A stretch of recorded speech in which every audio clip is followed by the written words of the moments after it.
Assalamualaikum warahmatullahi wabarakatuh. Selamat siang sahabat PKS Riau News. Alhamdulillah pada hari ini ketemu lagi dengan kita di ruang Humas PKS Riau, podcast RKI Riau, yang pada hari ini kita sudah kedatangan narasumber yang luar biasa, yaitu Ketua Bidang Pemberdayaan Perempuan dan Keluarga Ibu Kasmira SPD. Bagaimana kabarnya Ibu? Alhamdulillah. Alhamdulillah sehat ya. Baik, pada siang hari ini kita akan bincang-bincang seputar topik yang lagi viral di Pekanbaru, terutama yaitu tentang LGBT dengan tema peran komunikasi keluarga dalam mencegah LGBT. Nah, sama-sama kita ketahui bahwasanya di akhir-akhir ini, belakangan ini itu Riau atau Pekanbaru khususnya menjadi tren topik sampai skala nasional ya. Dikarenakan terikot data bahwasanya pada hari ini tercatat 3.000 penduduk Pekanbaru yang diduga LGBT. Kemudian yang lebih miris lagi, dari 3.000 itu tercatat bahwasanya 181 orang sudah mengidap HIV. Nah, tentu yang lebih miris lagi, dan ternyata LGBT ini tidak hanya menghampiri kalangan dewasa saja. Bahkan LGBT sudah mulai merambak ke dunia sekolah anak-anak ya. Yang terakhir ditemukan grup WA anak-anak SD yang diindikasikan merupakan grup LGBT. Nah, menurut Ibu Kasmidar, mengapa hal itu bisa terjadi dan apa kira-kira peran keluarga yang harus dilakukan ya, sebagai benteng yang paling dekat dengan anak untuk mencegah agar anak-anak itu tidak terjebak dalam perilaku menyimpang LGBT. Terima kasih Bu Salma. Assalamualaikum warahmatullahi wabarakatuh. Waalaikumsalam warahmatullahi wabarakatuh. Alhamdulillahirrahmanirrahim. Wassalatu wassalamu ala asrofil anbiya'i wal mursalin Sayyidina Muhammadin wa ala alihi wa sahbihi Rasulullah jamaah. Alhamdulillah, salam dan salat kita untuk Rasulullah Muhammad SAW yang merupakan tauladan kita ya, tauladan dalam untuk diri kita, keluarga kita, dan tentunya untuk umat ini insya Allah. Yang kita bincangkan hari ini adalah masalah penyimpangan seksual ya. Betul, Salma, ya. Penyimpangan seksual. Itu yang sudah merenggut banyak nyawa sebetulnya juga ya, bukan hanya masalah ini perilaku yang asik-asik saja sebetulnya, tapi juga sudah banyak merenggut nyawa juga ya kalau kita lihat data gitu. Kalau kita bicara tentang penyimpangan seksual ini, kita hubungkan dengan keluarga, ini sangat-sangat signifikan sekali Bu Salma. Ya. Makanya salah satu fondasi untuk tumbuh atau hidupnya sebuah negara bagus itu adalah ketika keluarganya bagus.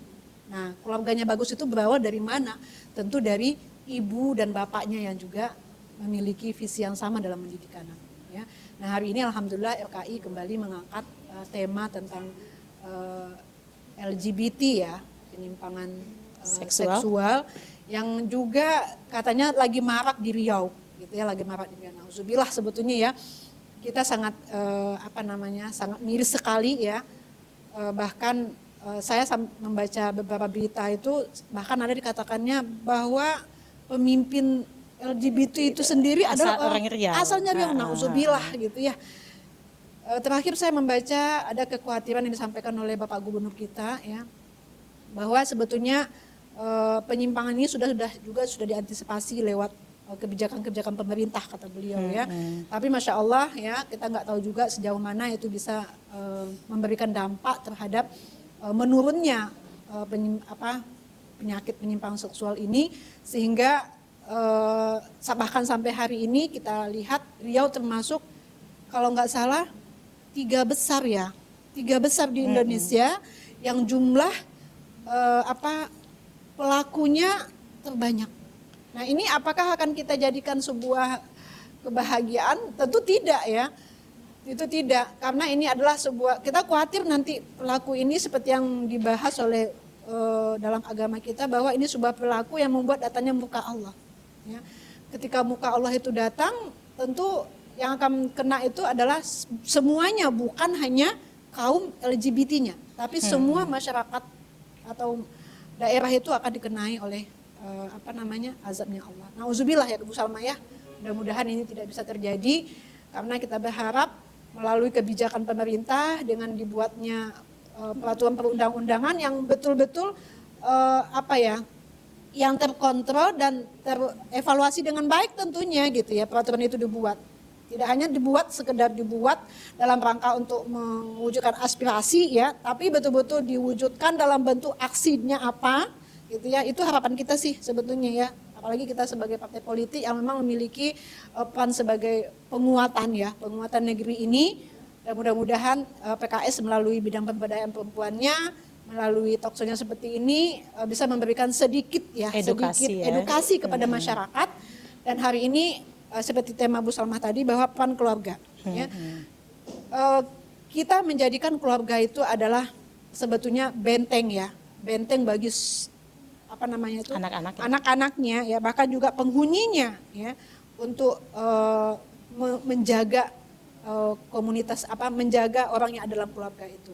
Tapi ketika penjagaan keluarga atau ketika institusi keluarga itu tidak benar-benar difungsikan secara sebagaimana harusnya, maka akan terjadi salah satunya adalah penyakit ini, yaitu penyakit penyimpangan seksual. Yang kalau dalam bahasa psikologi ini katakan pola pengasuhan dalam keluarga yang salah. Jadi kenapa terjadinya penyimpangan atau adanya anggota keluarga itu yang memiliki atau terindikasi adanya penyimpangan seksual, apakah itu nanti penyimpangan seksualnya itu mengarah kepada laki-laki kepada perempuan atau sebaliknya gitu ya. Itu salah satu penyebabnya adalah karena salahnya pola pengasuhan. Salahnya pola pengasuhan. Jadi seperti itu.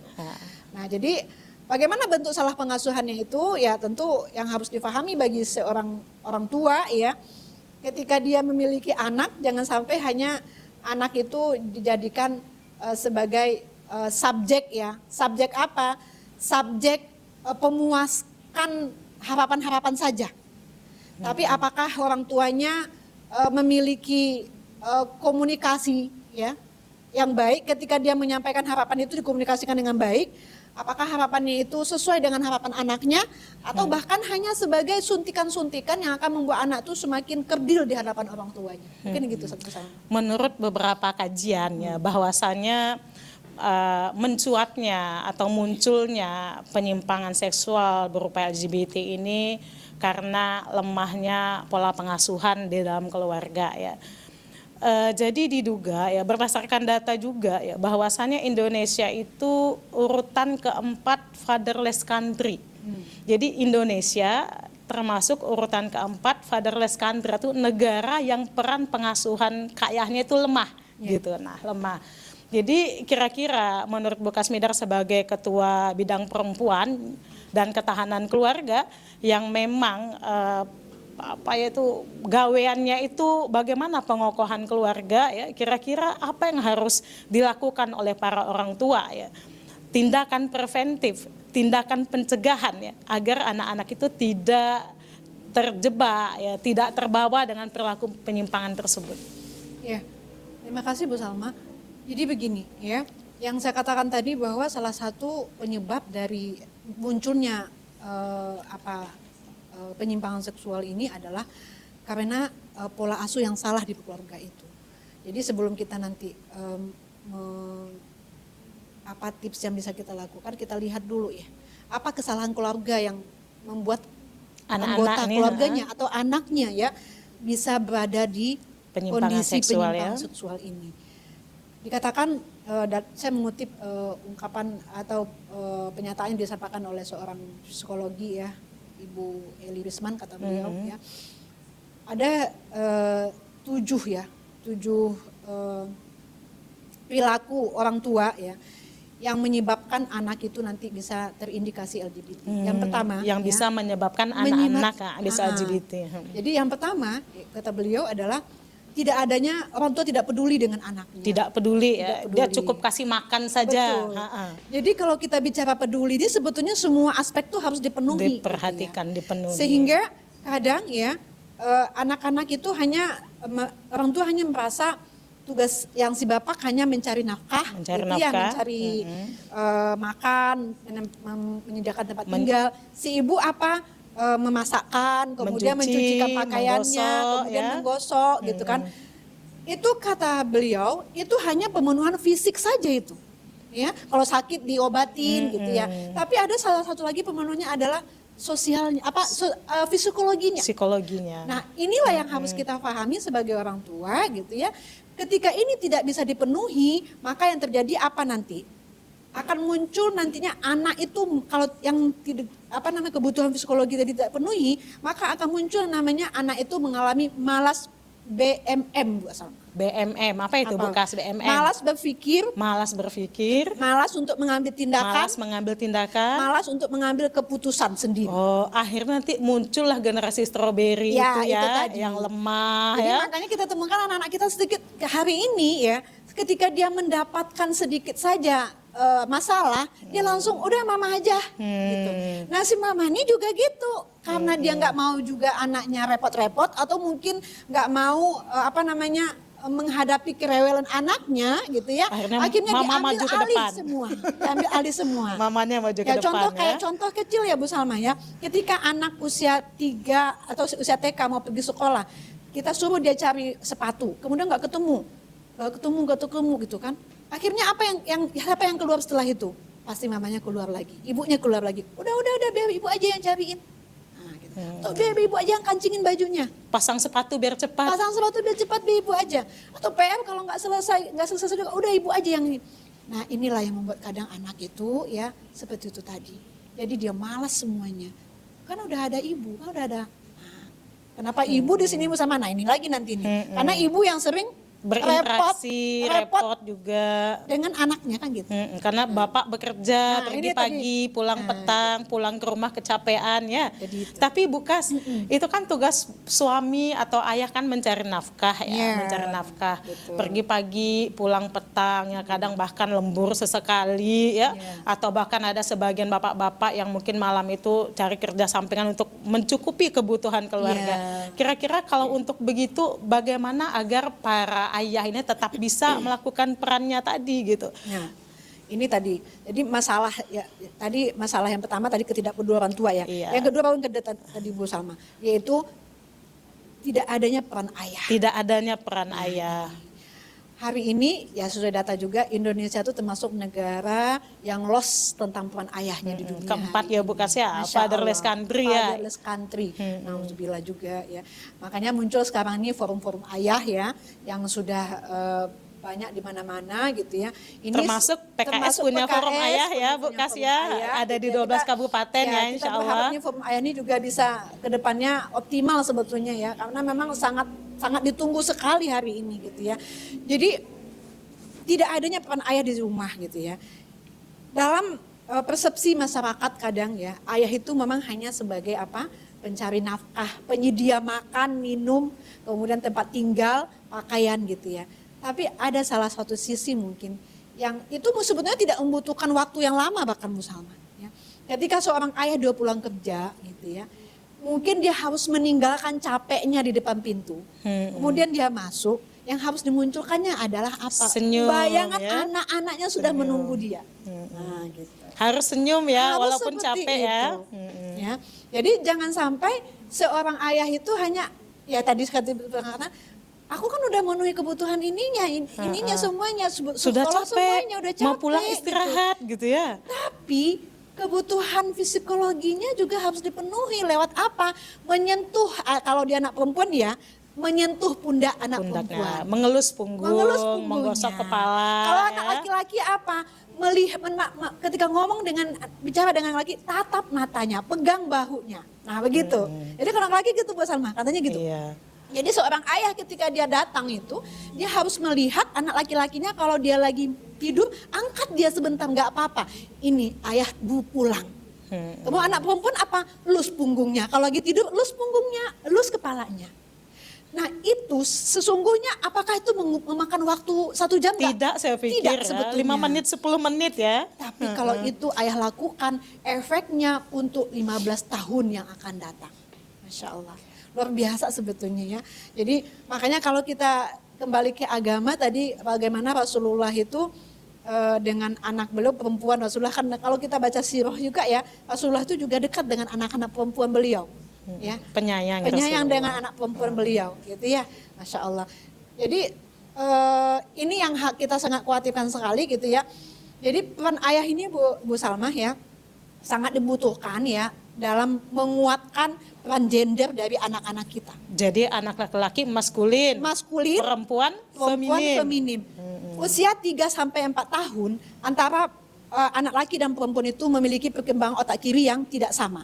Anak perempuan itu lebih cepat perkembangannya, anak laki-laki dia lebih lambat. Nah, ketika usia itu anak laki-laki tidak disapa oleh ayahnya, tidak dikuatkan oleh ayah perannya itu, maka dia akan bisa tumbuh menjadi lebih dominan feminim ya. Apalagi kalau seandainya si ayah tidak menguatkan perannya di usia 3-5 tahun tadi, maka dan itu hanya dibalas oleh peran ibu, maka anak itu bisa jadi dia akan bisa menjadi feminim tadi. Jadi ternyata sifat feminim itu tidak tumbuh serta merta. Dia memang butuh waktu. Ada lingkungan yang bisa membuat dia seperti itu. Makanya kalau dalam agama kita itu kalau nggak salah Bu Salmaya, ketika seorang anak kehilangan ayah, maka dia harus didekatkan kepada pamannya. Betul. Atau didekatkan kepada kakeknya. Itu karena apa? Rasulullah kan kita ingat ya. Iya, ayahnya meninggal. Beliau meninggal, didekatkan ke pamannya dulu. Ke kakeknya. Ke kakeknya kemudian didekatkan ke pamannya. Ini sebuah contoh yang real sebetulnya ya kalau kita ingin melihat. Artinya apa? Bahwa bapak-bapak itu sebetulnya udah ada role modelnya nih dalam berinteraksi dengan anak. Itu anak laki-laki. Kalau anak perempuan gimana? Anak perempuan ya seperti itu juga. Kalau anak perempuan itu dia baru bisa merasakan peran ayah itu sebetulnya ketika dia usia 7 sampai ke atasnya. Karena di usia itu di usia 7 ke bawah tuh Bu Salma, dia otak kanannya yang berfungsi memang untuk bermain. Kalau bermain itu yang sabar itu kan ibu-ibu biasanya. Enggak apa-apa. Tapi usia 7 sampai ke atas dia udah perlu kedisiplinan, maka itu peran ayah di situ diinginkan oleh seorang anak perempuan. Ini Masya Allah ya. Jadi kalau peran ini semuanya dilakukan dengan baik ya. Tidak akan ada yang namanya pelencengan-pelencengan tadi. Laki-laki menjadi perempuan, perempuan menjadi laki-laki gitu. Artinya memang kekuatan keluarga itu memiliki fondasi utama gitu ya dalam menguatkan sisi-sisi gender dari anak kita gitu. Sisi-sisi keperempuanannya, sisi-sisi kelaki-lakiannya gitu. Jadi satu lagi yang harus kita pahami. Walau mungkin anak kita itu adalah perempuan, tapi ketika kita kayak perempuan tuh biasanya ada ibu-ibu yang dari kecil udah diajarin anak berjilbab ya. Betul. Tapi ketika mengajarkan dia berjilbab itu, di usia dia udah 4-5 tahun tuh kalau bisa diajak ngomong. Ajak ngomongnya ke berapa? Adek ini perempuan ya, perempuan tuh pakai kerudung. Kalau laki-laki apa? Adek laki-laki ya, pakai peci, tidak pakai kerudung. Itu disampaikan. Nah usia sampaikan kapan? Ketika dialog yang usia 3-5 tahun, 6 tahun itu tadi. Jadi seperti itu Bu Salma. Oke. Jadi tadi begitulah pentingnya ya peran kedua orang tua dalam pendidikan anak di rumah ya. Betul. Agar menjaga anak-anak ini dari perilaku penyimpangan seksual ya. Nah, jadi kita sudah bahas tadi yang pertama tadi peran pemerintah mengeluarkan undang-undang ya. Bahkan kabarnya pemerintah Riau melalui Kepala Dinas Pendidikan meminta dibuat mulok ya Bu Kasya, muatan lokal ya, tentang mungkin kepribadian ya, sehingga ini bisa mengayakan anak-anak kita, sehingga guru di sekolah pun aware dengan hal itu. Kemudian kita sudah bahas juga peran keluarga. Nah, yang terakhir mungkin yang paling penting dan tidak apa peran masyarakat. Kita hidup, anak-anak kita hidup ya, besar di lingkungan rumah, ya kan, lingkungan sekolah dan lingkungan masyarakat. Nah, tentu agar semuanya tercapai perlu kerjasama dari ketiga unsur itu. Sekolah, orang tua, masyarakat. Nah, kira-kira bagaimana peran masyarakat ini Bu Kas?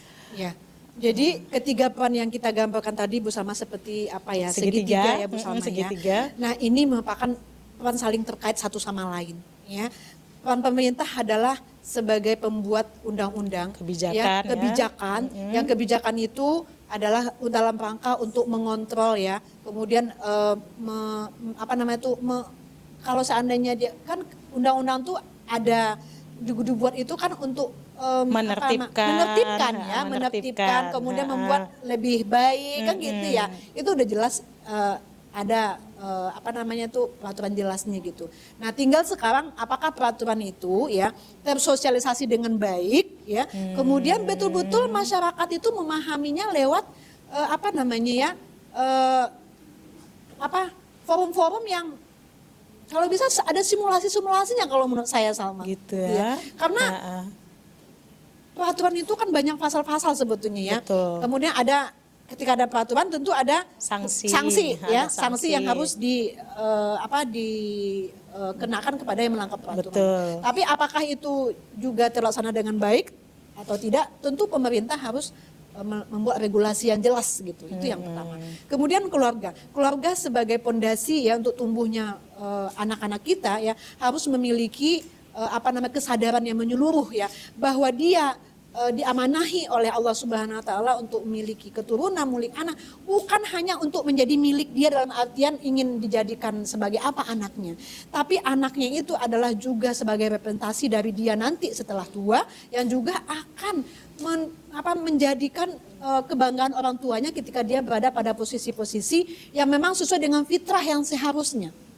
Ya, kita kan banyak juga kadang membaca ya Bu Salma ya, orang tua yang akhirnya yang tadinya kecewa ya dengan anaknya yang kayak tadi laki-laki jadi perempuan, perempuan jadi laki-laki ya, tadinya kecewa, sangat kecewa.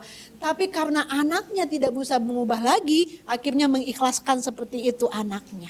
Nah, coba terpaksa dia mengikhlaskan daripada dia harus memutus hubungan keluarganya, akhirnya dia mengikhlaskan yang seperti itu. Artinya apa? Kita tidak tahu apakah masa depan ini yang diinginkan orang tua, tentu tidak. Masa depan yang diinginkan oleh orang tua itu adalah bagaimana anak itu tumbuh seperti manusia yang lainnya. Sesuai dengan fitrah dan kodratnya. Itu yang diinginkan. Sehingga keluarga itu betul-betul memiliki pondasi yang kuat harusnya dalam mendidik anak-anaknya. Yang ketiga tadi lingkungan Ibu Salma ya, masyarakat. Lingkungan ini adalah sudut yang ketiga yang itu kalau kita jadikan sebagai poin ya, sebetulnya besar juga perannya. Ketika keluarga itu bagus, ada peraturan, tapi kalau lingkungan ini tidak mendukung, masa bodoh, bahasanya ya, tidak peduli, maka tidak juga akan tercapai kebaikan-kebaikan yang ingin dibicarakan bersama. Lingkungan di sini adalah bisa lembaga-lembaga masyarakat, ya, lembaga-lembaga adat, ya, lembaga-lembaga adat kayak di Riau gitu, ada Alam Riau, gitu, Alam Riau. Mungkin ke bawahnya nanti melalui masjid-masjid gitu ya, Karang Taruna, itu dikuatkan semua gitu ya. Penguatan itu lewat apa? Tentu duduk bersama. Kemudian melakukan sebuah rekomendasi, kemudian melakukan pengawasan, kemudian melakukan eksekusi. Dan itu dilakukan secara bertahap RT, RW dan semuanya dilakukan gitu. Tapi kalau hanya undang-undang dibuat kemudian tidak diaplikasikan ke masyarakat, kemudian tidak dikontrol dan evaluasi, itu cuma aja. Ya. Kan kemarin itu PKS, mungkin ini kita singgung sedikit ya, PKS untuk mengantisipasi ini sebetulnya kita kemarin sudah mengusulkan RUU TPKS ya, tapi belum ini ya, belum gol gitu ya. Dan tujuannya sebetulnya untuk itu Bu Salma, untuk menguatkan peran keluarga, menguatkan anak-anak ini agar bisa terjamin ya fitrahnya sebagai manusia yang seharusnya, sehingga dia tidak melenceng kepada hal-hal yang tidak seharusnya dilakukannya. Gitu. Seperti itu Bu Salma. Jadi di samping keluarga sebagai benteng utama ya, menjaga anak-anak ini tetap berada pada fitrahnya, kita juga membutuhkan kerjasama, sinergi, kolaborasi dengan pemerintah serta masyarakat. Ya. Kalau ketiga unsur itu sudah bekerja sama, melaksanakan tugasnya dengan baik, maka insya Allah anak-anak kita, generasi bangsa ini akan terhindar dari perilaku penyimpangan seksual. Begitu ya Bu Kas ya? Ya betul. Nah, kira-kira Bu Kas closing statementnya mungkin sebelum kita akhiri sesi podcast kita hari ini.